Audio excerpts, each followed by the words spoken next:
Hi folks, welcome back. Sorry I haven't been putting a lot of videos out. I've been busier than a one-legged man in a butt kicking contest. Got so much stuff going on that not much time for my shop. But I am progressing. This, some of you may remember, is a 4-foot double angle straight edge.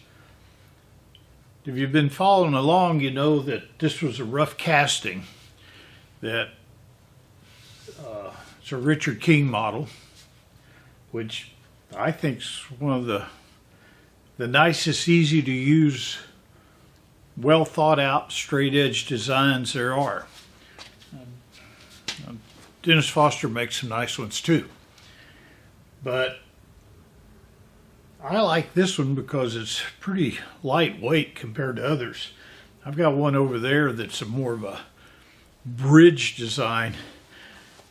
Even though that is just a single edge, not a double angle, I think it's heavier than this thing is, by a long shot. So this one has, as usual, an unknown heat treating history. When I get them, they're supposedly been treated one time, but I found that I just better do it myself and put it back in the oven, and that way I know what's been going on. Well, this one was too big to put in my oven without trimming it down first. So I rough planed it, put it in the oven, sent it through my stress relief program, got it out,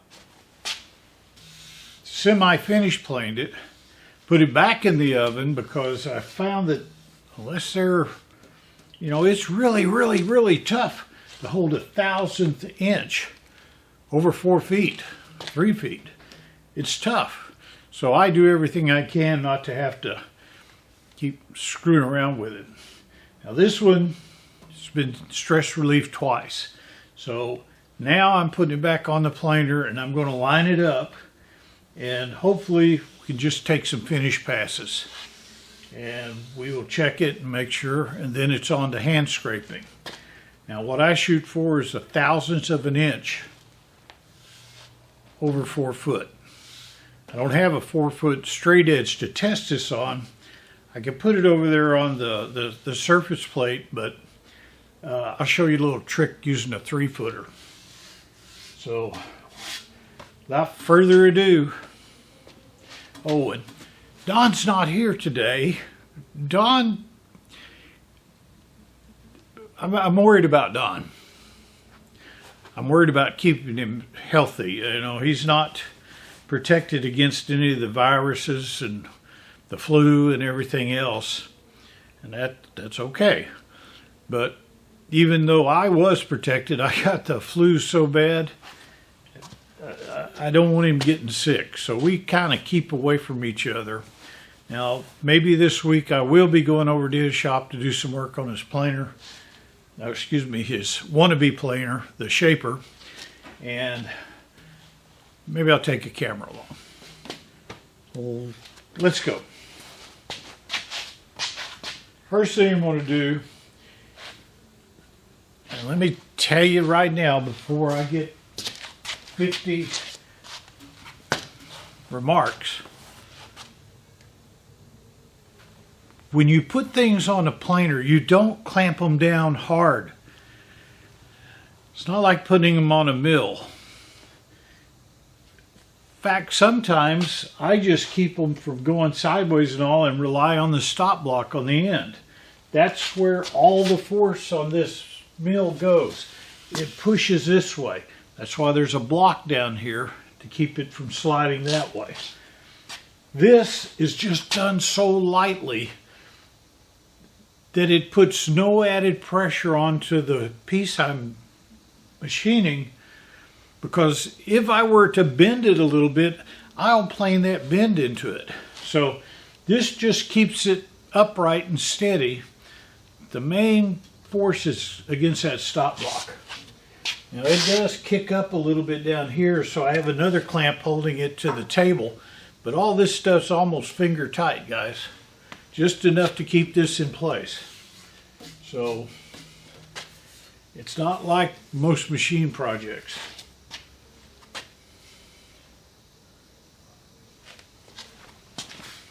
I kind of loosely put it on the table, and now I'm going to check it. And this is the part that I need to get pretty close, because I don't want to take a lot of metal off of it. I need it to be this way from side to side, as flat as I can get it. Now remember, this thing's probably twisted in the oven. Been through 10,000. It's been through 1,053. I can't talk. Dawn's falling in. It's been through 1,050 degrees for 2 hours and then cooled down gently over about 8 hours. So what I'm going to use my surface gauge. We're going to see what it does.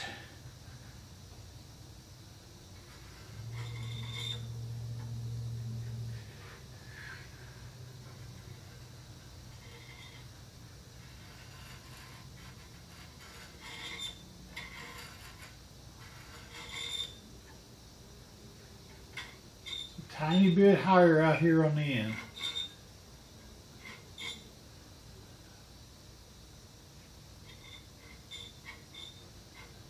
I can hear it.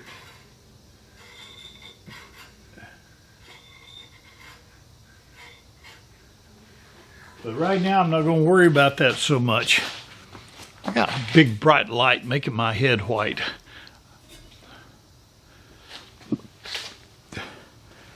First thing I need to do is make sure this distance from here to the table is close to the same on each end. I use my scribe or my surface gauge, and I can tell down there what it is. I move down to this end, and it's got to go up quite a bit, which is understandable because when I put it on here before, I had this shim underneath it. So I'm going to put that shim back underneath and see if we can raise it up to that dimension.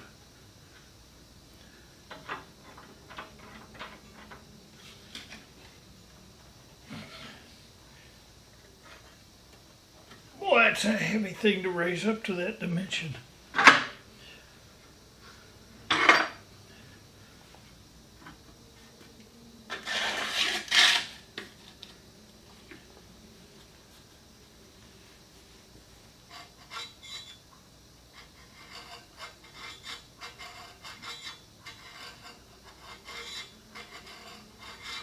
Good there.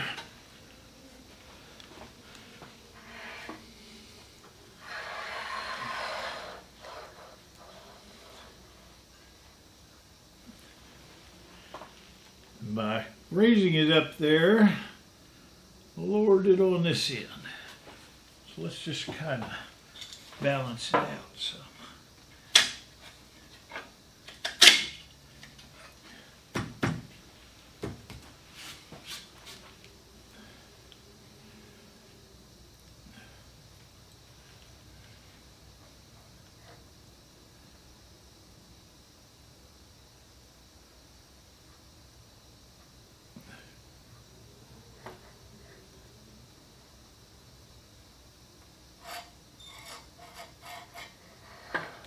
Go.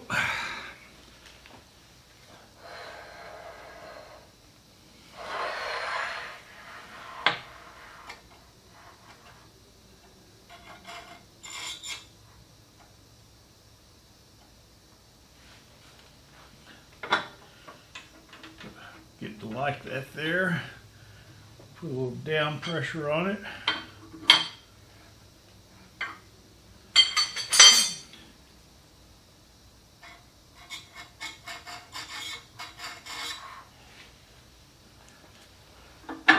These up, see if we can get them tight to the side. Guess I could show you what's going on over here. All right. As I said, I put a shim down here.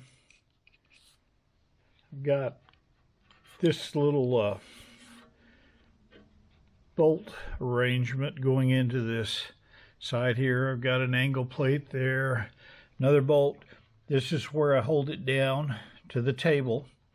And by holding it down to the table, I'm not putting any stress on it, because that's the only place I'm holding it down to the table. This side's just got a loose clamp on it up against another angle block. And here's another. Now all this stuff here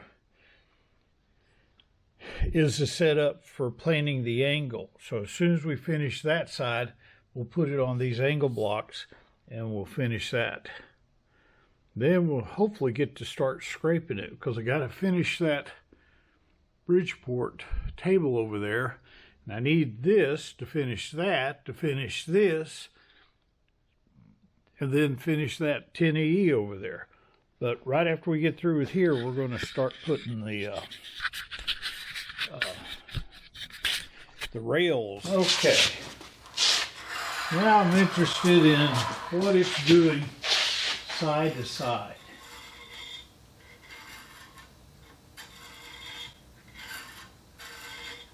What I'm doing is can y'all look? Are you looking here? What I'm doing is I'm listening to that sharp scribe on the end. It's just barely touching. I can just barely feel it going across there. And I'm listening more than I'm watching. So now we know it's good down here. I'll slide along this plate. Let's see what's happening down here.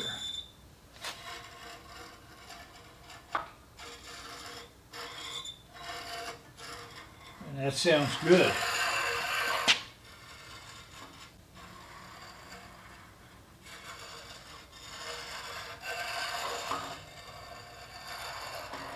I don't think it moved very much in the heat treating oven.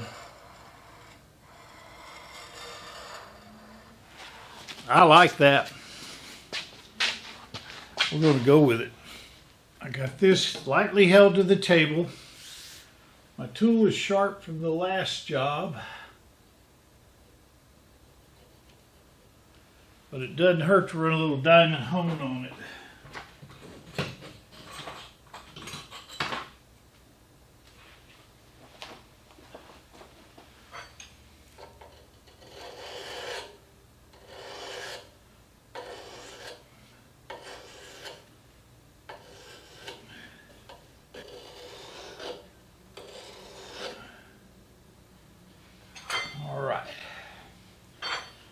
We'll take a half turn on these.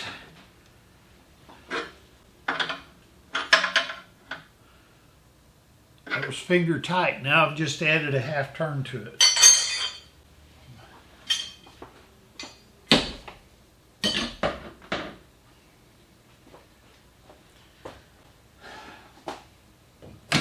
And now, one of the most important things on this planer.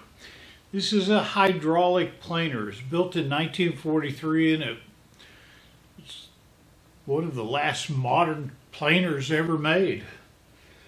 It's totally hydraulic, doesn't have any belts or cogs or gearing system, and the same hydraulic pump has another pump attached to it that oils the table. And same hydraulic fluid goes back and forth through filters. I need to warm it up.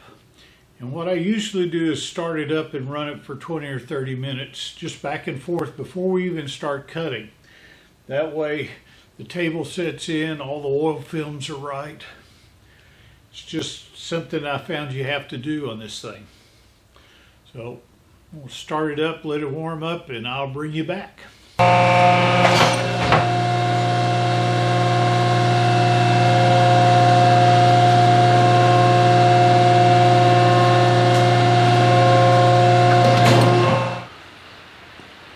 Well, I was warming up the machine. My wife called me for dinner, so Went to turn it off, it hit the switch and it didn't want to turn off. And I'd forgotten that that was the same thing that happened last week, which is not a big deal because I reach up there and turn off the phase converter. But I started taking this apart. I thought maybe you'd like to see what's inside.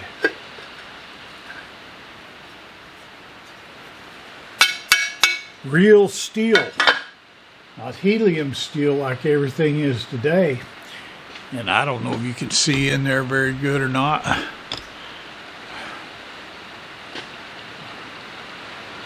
A lot of old-timey contacts. Relays are in a control panel. Sorry for the rain noise. What I found is when you hit this, you can't see down. You're not paying attention. When you hit this, hits this switch. Well, unfortunately, the switch is loose. And it looks like all the screws fell out that hold it in.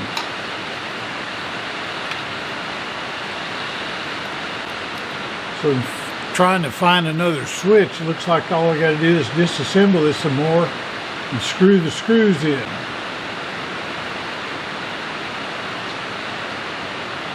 Well,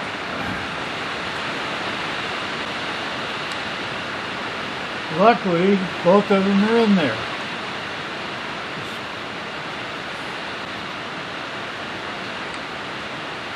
Let's screw over here.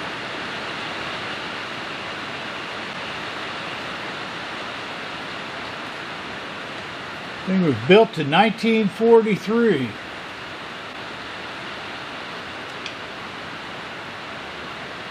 It was built so you can repair them, you know. Today it's all throw stuff away.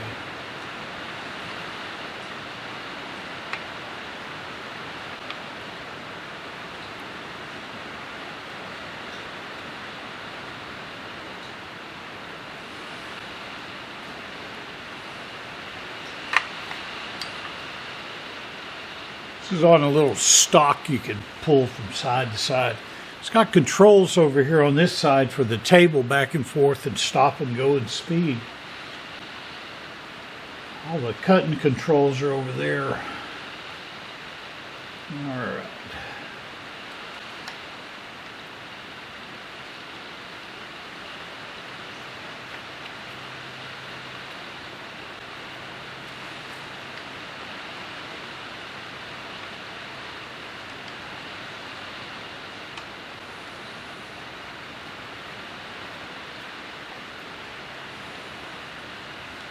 You know, I grew up with slotted screws.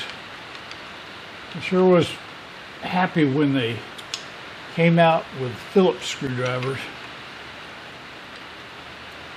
Now they decided that you can make a lot of money selling different kind of screwdrivers, so they make every kind of screw there is nowadays.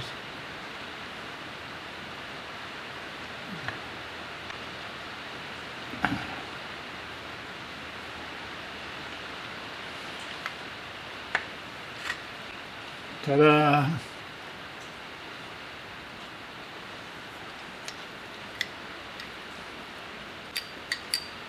Looks like I've got to take some more screws out to get this plate off, just two of them it looks like, so that I can screw this switch back on.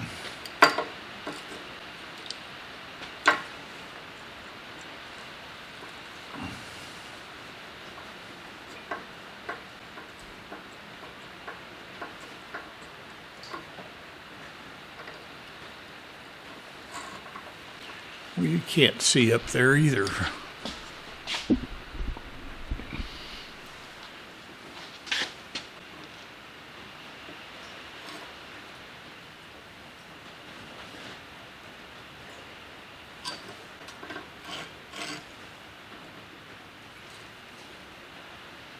soon as I get this done, I'm going to throw the rails up there and plane them off. Then I'll have everything that needs planing planed. And we can start a heavy session of scraping. All right. Not much to it. A little dirt in there. How many years has that taken to get in there?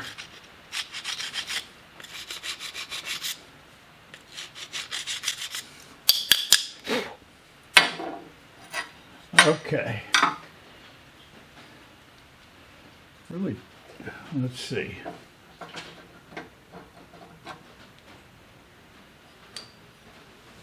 This goes like this. So this needs to be like this. So this needs to be like that.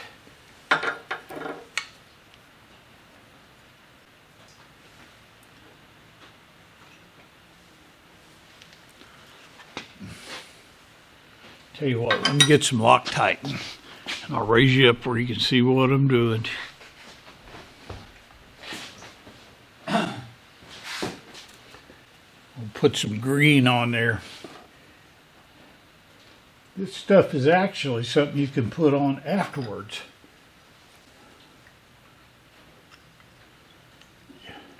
And it wicks down into the thread.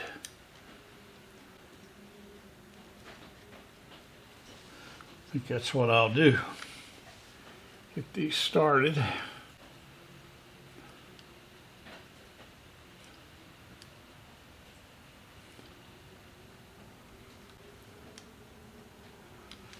Said I will get these started.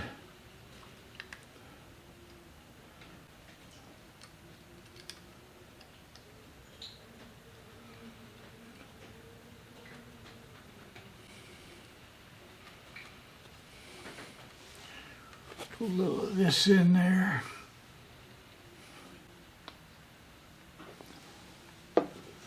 Run them up home. And that shouldn't give the next guy any trouble for a long time.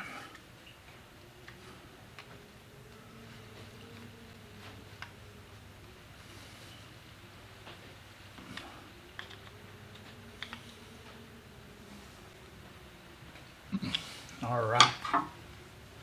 Now, got to put the bottom part back on. Now, if this went like this, the only difference in here is it's got 2 bolts on this side. And they line up with the 2 bolts in the back. So you got to clock all this stuff just right. And that would be the way to do it. Right there. Ah, crap.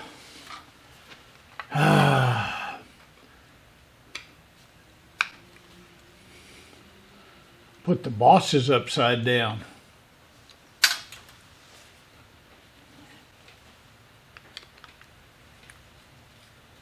Then I dropped the damn screw.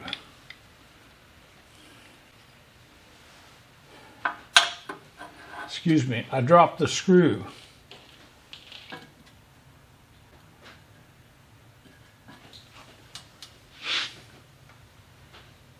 Oh, this ought to be fun.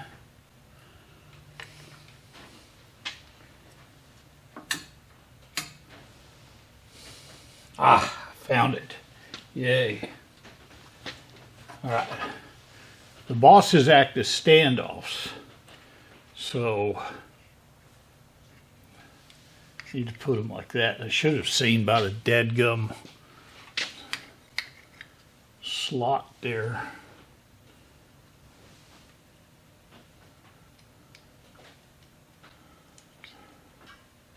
Sitting here listening to the rain and worrying about if you guys are going to be able to hear. Wasn't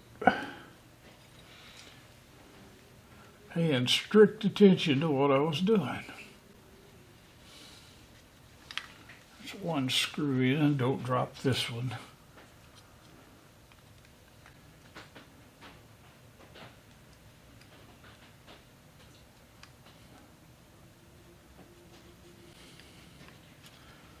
All in all, I'm kind of lucky. This is an easy fix.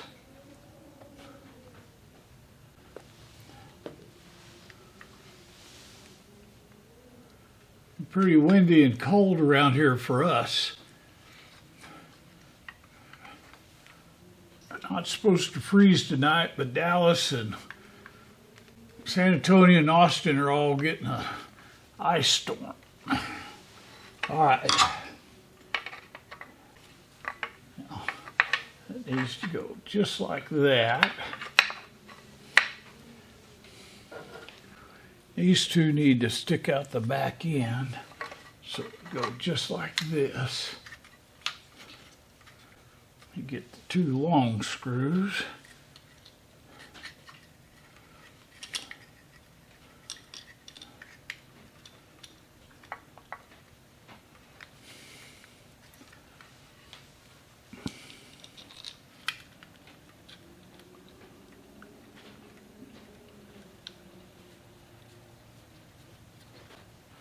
We'll spread that apart, put some thread locker on it.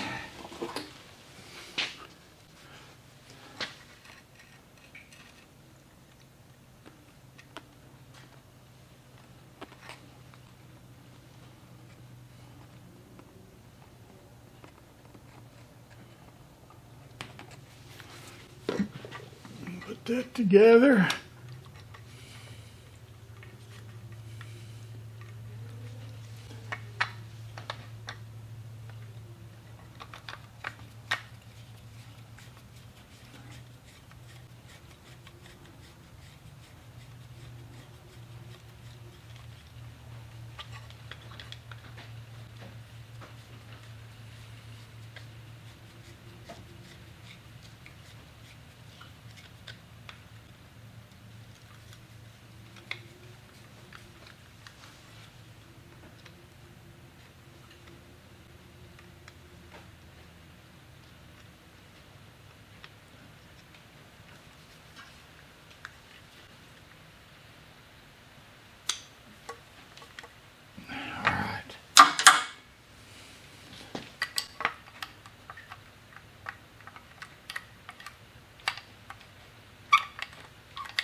There we go. What happens is that tilts enough to raise these up and make those contacts. See them in there. That's all together. This needs to go in like this. And I got. Now I'm not going to put thread locker on these because these I could see if they're ever decided to come out.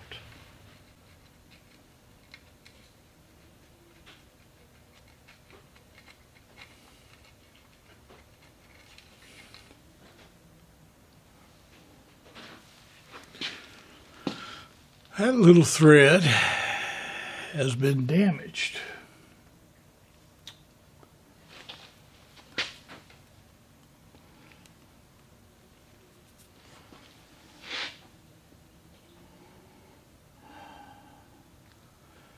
Don't know why it's been damaged.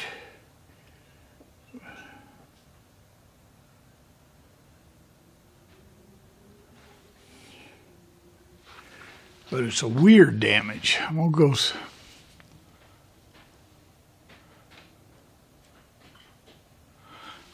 see if I can find another one. But first I'm gonna screw in its brother and see if that's okay. That'll tell me if the threads on the inside need to be reworked. Well, that's not you. Come here. Now I'm thinking these are an 8 by something screw thread. But I got my handy dandy thread checkers. Today I went shopping on Amazon and I found a set of these that had bigger bolts. This one only goes up to like a 1/2 inch. I found another set that went all the way up to 1 inch. So I bought it. It's $50-something.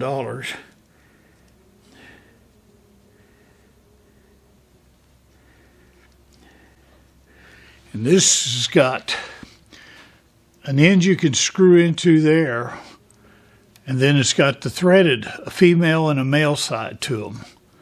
Now that's a 1032 that it goes in, but I don't think that's a 10 screw. It's too loose. I think it's more like an 832. Yeah. So I got to go find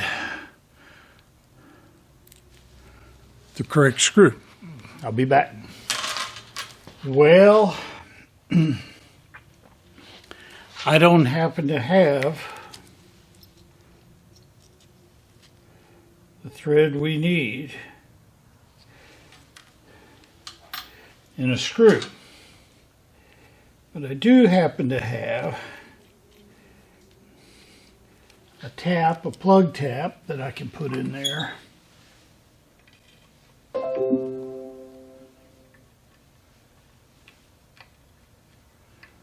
Retap it.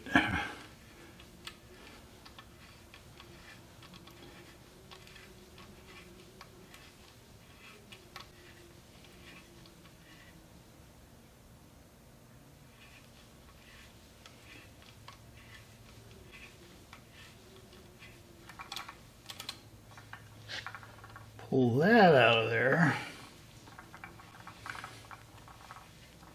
All right.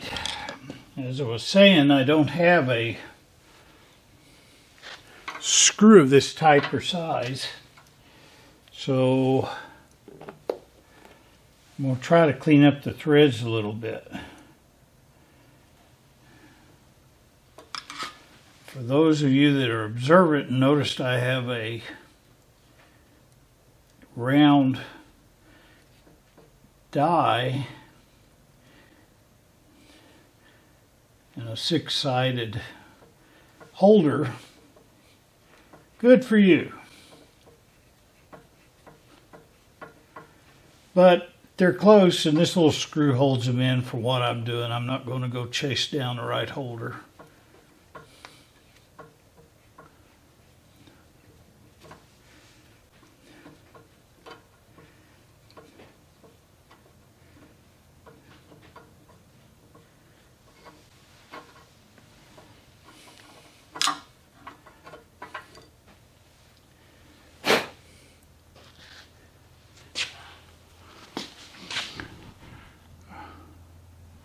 Come on, focus.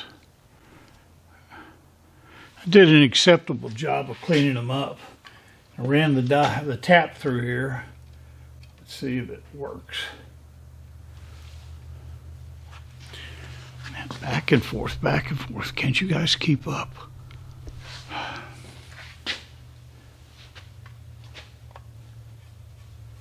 Much better. Time to see if it works. Clear here. Turn on 3-phase.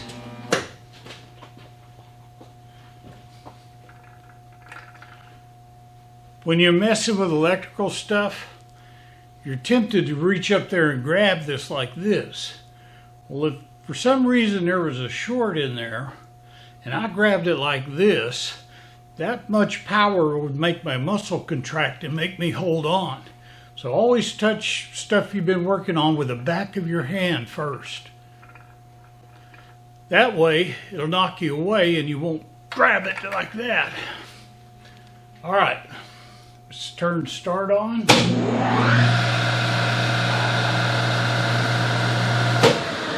Aha!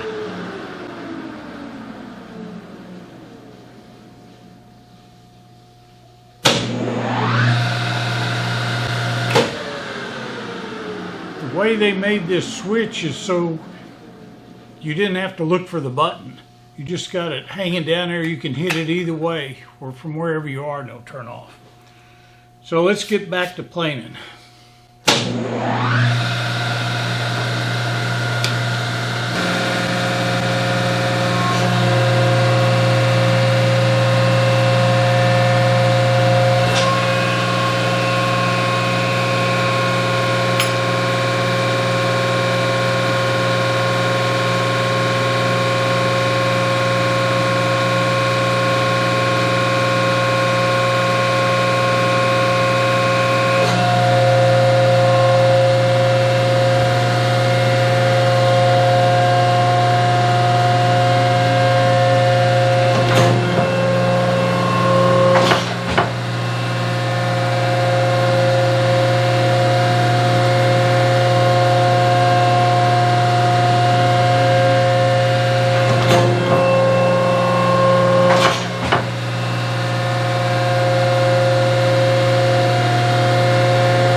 skim just above the surface.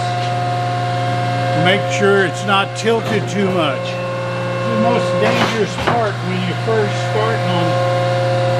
first starting on these cleaning projects, when you move it off the table and stuff, you don't know exactly where you are. You don't want it to catch an edge, because remember, this is really loosely held and it's a really expensive casting. So I go slow and make sure I know where I am.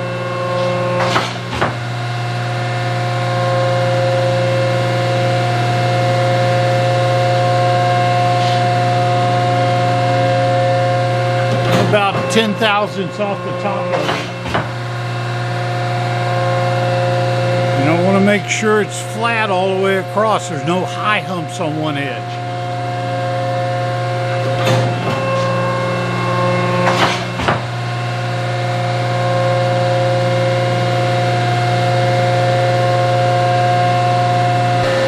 I don't know why I'm standing there with my hand on the handle right beside the bit. If it catches, there ain't nothing going to stop it.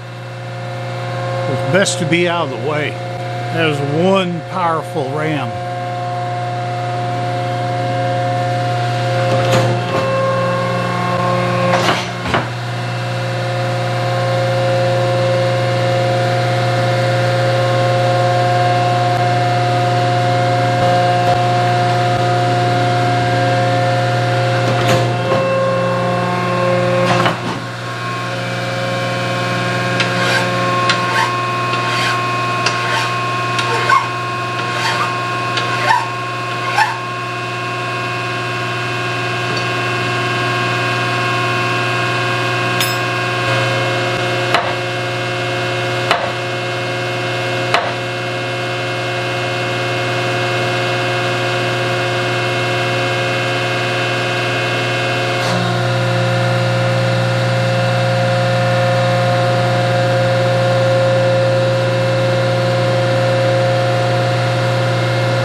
Just starting to take some cuts.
And we could see what happened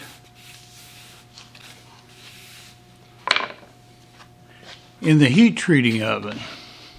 Let's see if I can bring you in close.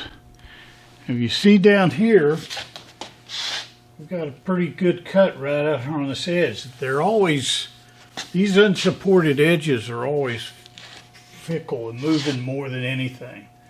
But took off just under the layer here, all the way across.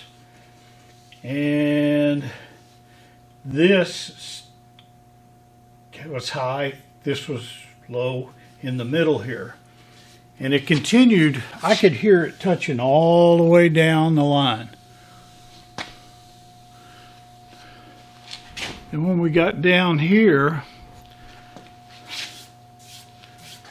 I could see it touching here and over here. So it's pretty well set up the way it was before. And now I'm going to take another 10 thousandths off and see if we can get below that layer. I suspect that this is all cupped like this.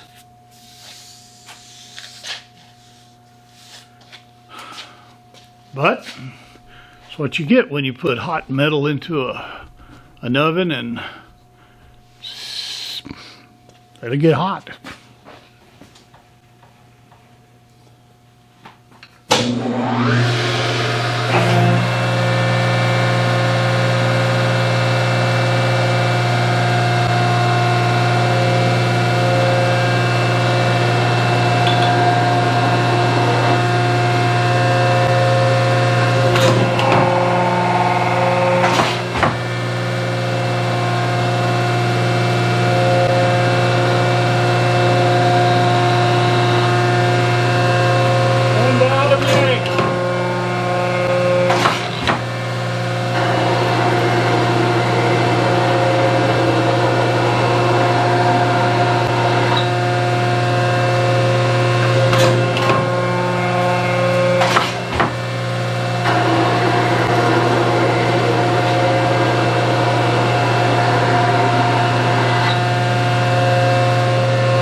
About a 1/4 inch step over every time.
When you're working with metal, listen to how the machine sounds.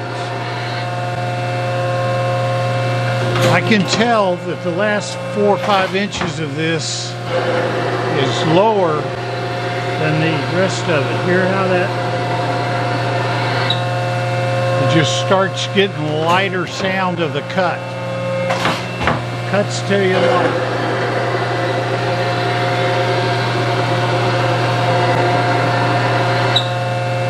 That's getting pretty even, but for about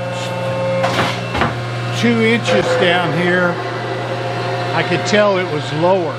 It's concave in that area.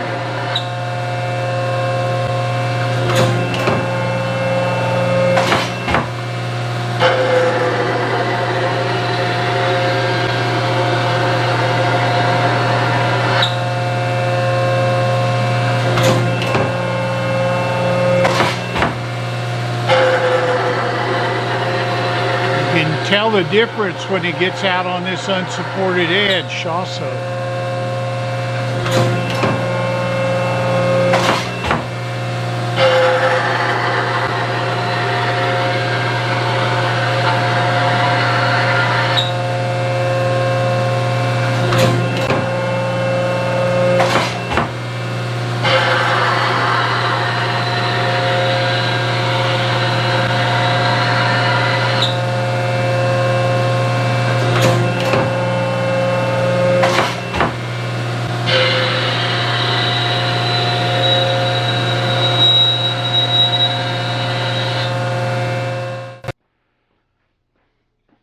this is what it looks like. We've taken about 47 thousandths off of it coming out of the heat treating oven. This is the unsupported angle edge. You can see the little lines got about a 1/4 inch step over. There's a lot of dust on there. There's a little blemish in the casting. It's not going to hurt anything. It just wished it wasn't there. Remember how I said listen to your sound of your cut? And I could tell that down on this end it wasn't a full depth cut. It's because this was concaved at the beginning. And now we've got to go a little bit deeper.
Thousandths depth, 1/4 inch step over.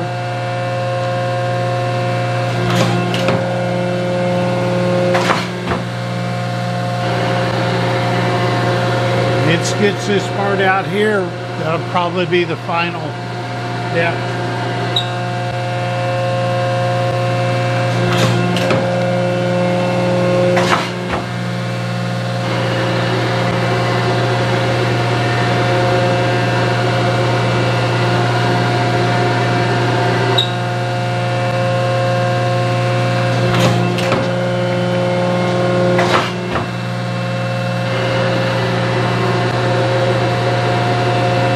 Below it there.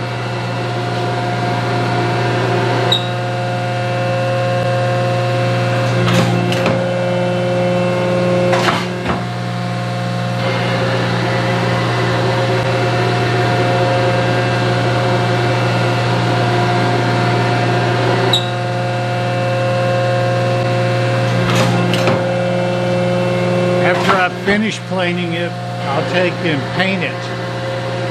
Just find that painted before you start scraping on it makes it easier. Keeps all the easier to keep clean.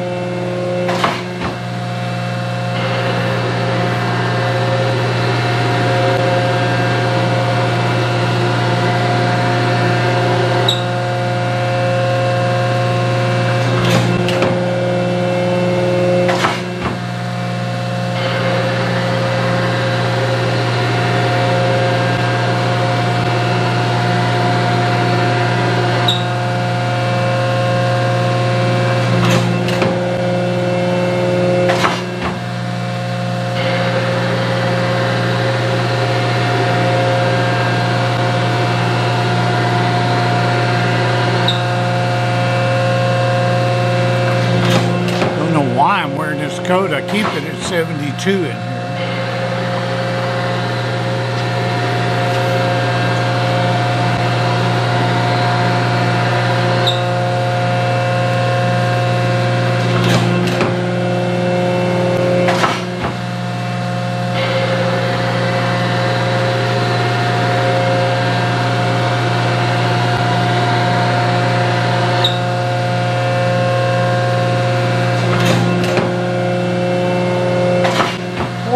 passes.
I gotta go change the gear.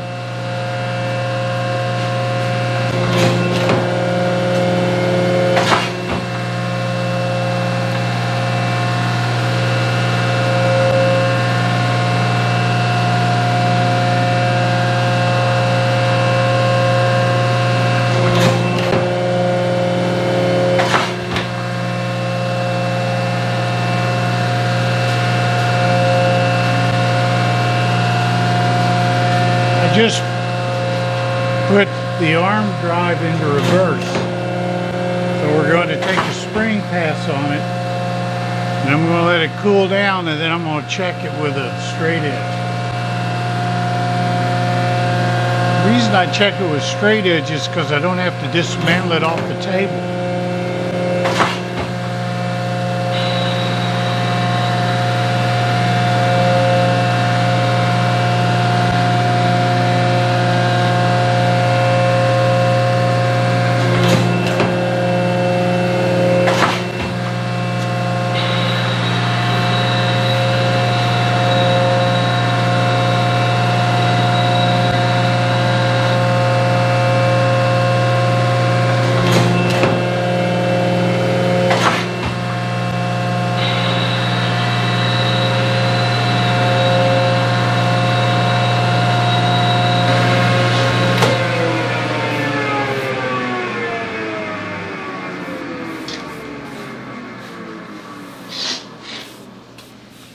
All right. Hopefully that's the last time I have to plane that surface, but I won't know until I check it. And as I said, I'll try to get within 1/1000th over 4 foot. I'm going to let it cool down for a while. I keep this shop in here about 72, so machines and everything are always at that temperature. But we did put a little heat into it, and I want it to cool down some. You know, when you're talking this kind of precision, you got to take some extra steps. So, you want to look at it? Let me get to the camera. Okay. There's the surface that comes off the planer. Kind of almost ground. I have got some that look pretty dead-gum ground, but using a different bit, and I broke the last one I had. So, see if that turns out. I might go ahead and break this into 2 parts, show checking it tomorrow. We'll see. If so, thanks for watching.